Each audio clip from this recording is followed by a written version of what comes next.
Tamil views அனைவருக்கும் வணக்கம். இன்னைக்கு நம்ம பார்க்க போகிற விஷயம் எதை பற்றினா குலதெய்வ வழிபாடு. அதை பற்றின விஷயம் தாங்க நம்ம பார்க்க போகிறோம். பொதுவாக ஒருவரும் அவர்களது முன்னோர்களின் வழியை பின்பற்றி ஏதாவது ஒரு தெய்வத்தை குலதெய்வமாக வழிபடுவார்கள். குலதெய்வம் என்பது நம் தாய் தந்தையைப் போல நம் கூடவே இருந்து வழிகாட்டும் அருட்சக்தியாக கருதப்படுகிறது.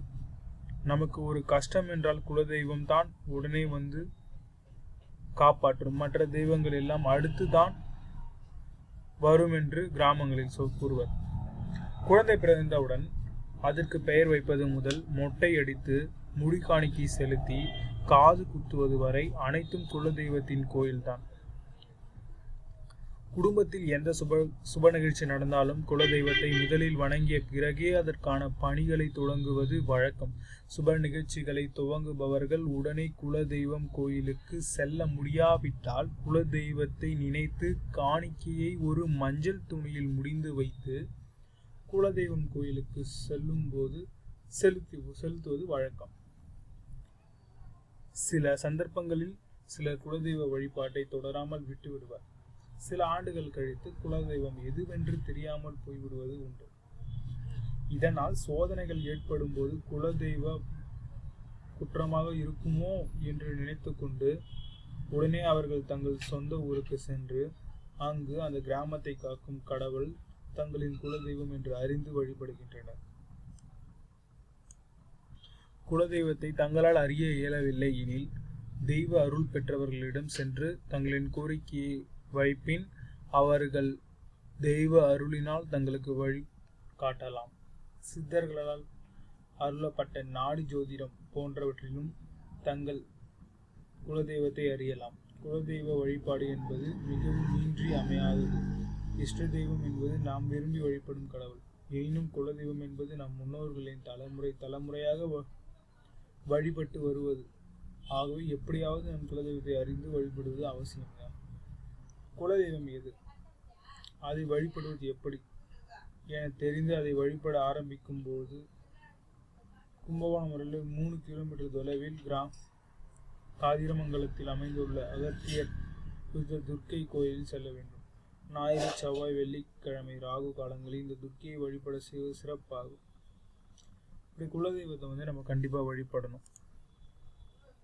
கண்டிப்பாக குலதெய்வத்தை கோவிலுக்கு மாதம் ஒரு முறையாவது சென்று வர வேண்டும். அப்படி சென்று வர முடியாத பட்சத்தில் ஒவ்வொரு மாதமும் ஒரு குறிப்பிட்ட தேதியில் பூஜை செய்வதற்குரிய பணத்தை மணி ஆர்டர் அனுப்பி விடுவது ஒரு வழக்கமாக வைத்துக் கொள்ளுங்கள்.